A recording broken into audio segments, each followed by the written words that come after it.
Halo teman-teman, coba kalian itu jujur deh, kalian megang HP itu sehari berapa jam? Oh, sering ya, pasti bangun tidur langsung buka HP, terus belum tidur itu pasti scroll, bahkan lagi kumpul sama temen, kadang lebih fokus ke layar daripada ngobrol, bener gak sih? Nah, kita sadar gak sih sekarang kita itu kayak nggak bisa lepas dari teknologi? Coba kalian pikirkan. Oh iya, kenalin aku Ilma Maulana dengan NIM 24030080008 dari Prodi Pendidikan Ilmu Pengetahuan Sosial. Nah, dari kebiasaan-kebiasaan tadi, sebenarnya ada hal yang menarik buat kita bahas. Karena di balik kemudahan teknologi digital, ternyata ada juga loh dampak negatif yang sekarang makin sering terjadi di masyarakat. Dan ini tuh bukan cuma opini ya, tapi sudah banyak terjadi bahkan sampai masuk ke berita-berita teman-teman. Nah, kita simak selanjutnya berita tentang dampak negatif teknologi digital. Kasus kekerasan oleh anak diduga salah satunya dipicu kecanduan game online yang menjadi alarm serius bagi kesehatan mental anak. Lemahnya pendampingan keluarga dan minimnya partisipasi kesehatan dalam dunia digital memperbesar risiko perilaku agresif pada anak. Indonesia Health Development Center atau IHDC menyampaikan hasil kajian ilmiah dan sintesis diskusi publik nasional bertajuk Partisipasi Kesehatan sebagai Ideologi Kesehatan Bangsa. Nila Muluk, mantan Menteri Kesehatan dan Ketua Dewan Pembina Indonesia Health Development Center, mengatakan kecanduan game online dapat menyebabkan gangguan emosi, tantrum, hingga kehilangan kontrol perilaku. Nah, dari situ aja sebenarnya udah kelihatan ya, kecanduan game itu sebenarnya nyata teman-teman. Dan bukan cuma main lama, tapi sampai ngaruh ke sekolah, terus kesehatan, bahkan sampai ke hubungan sama keluarga. Nah, di Semarang sendiri ada kasus siswi SMP yang sampai nggak naik kelas gara-gara kecanduan game. Nah, beritanya nanti tonton ya teman-teman, baca. Artinya, ini bukan hal yang kecil. Nah, jika dilihat dari sudut pandang ilmu pengetahuan sosial, ini tuh tanda kalau gaya hidup kita itu berubah. Dulu orang berinteraksi itu langsung, sekarang lebih banyak lewat layar.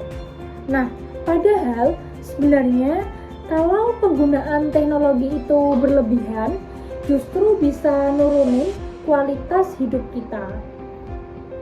Kita lanjut kasus selanjutnya.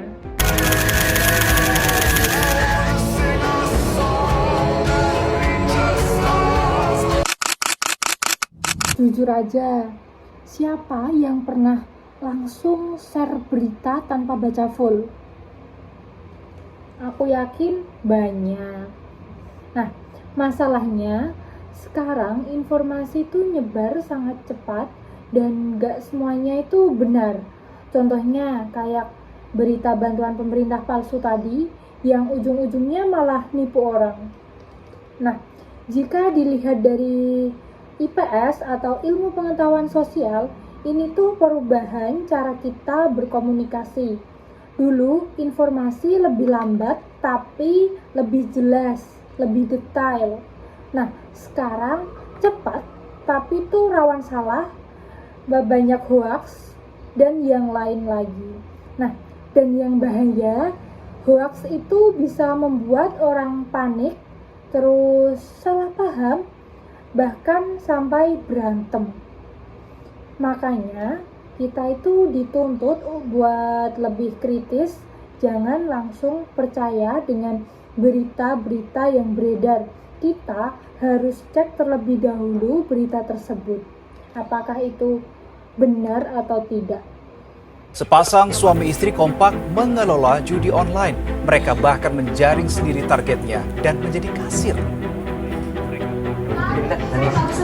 Kenapa ya? Ini bawa juga Tangis tidak menghentikan upaya polisi menciduk pasangan suami istri di sebuah unit apartemen di Penjaringan, Jakarta Utara. Keduanya ditangkap karena mengelola 3 situs judi online. Dugaan polisi semakin kuat ketika laptop pelaku dibuka. Muncul catatan digital pengelolaan situs judi daring. Setiap bulannya, kedua prostitut itu bisa Juga meraih pendapatan terlilit hingga utang ratusan juta pinjaman rupiah. online. Seorang pemuda di Jember, Jawa Timur menguras rekening pelayan warung makan yang sudah lansia. Brian Effendi, warga Kecamatan Ambulu, Jember, diperiksa di kantor Polres Jember Sabtu siang setelah dilaporkan telah menguras uang milik Yuli, seorang nenek yang bekerja sebagai pelayan warung makan.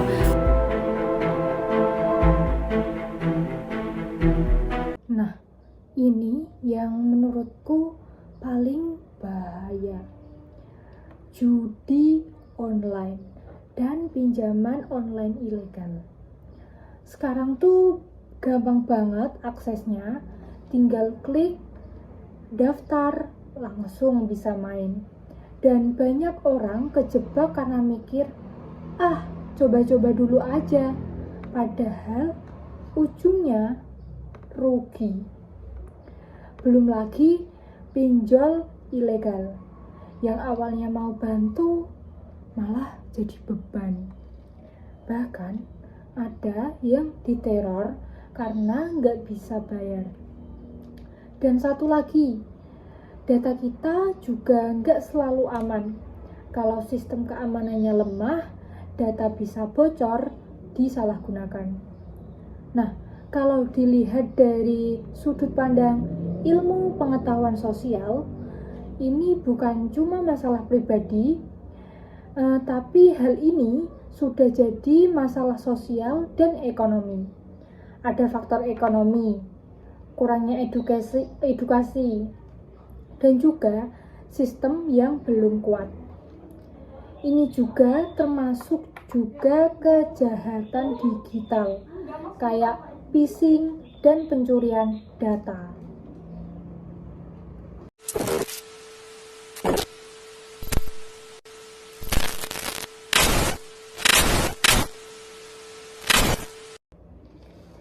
Kalau kita lihat semuanya, dari game, hoax, judol, dan pinjol, semuanya beda, tapi akarnya sama. Teknologi digital itu punya pengaruh sangat besar di hidup kita. Dari cara kita berpikir berubah, terus cara kita berinteraksi berubah, bahkan cara kita ambil keputusan pun berubah. Terus gimana solusinya? Yang pertama, kita harus sadar dulu bahwa teknologi itu tidak selalu aman. Kedua, kontrol diri, yaitu nggak semua notifikasi itu harus kita buka. Yang ketiga, yaitu berpikir kritis, di mana jika ada hal apapun yang tersebar di media sosial, itu jangan langsung percaya, jangan langsung share. Kita harus mengambil info yang lebih akurat terlebih dahulu. Karena teknologi itu harus digunakan secara bijak dan bertanggung jawab.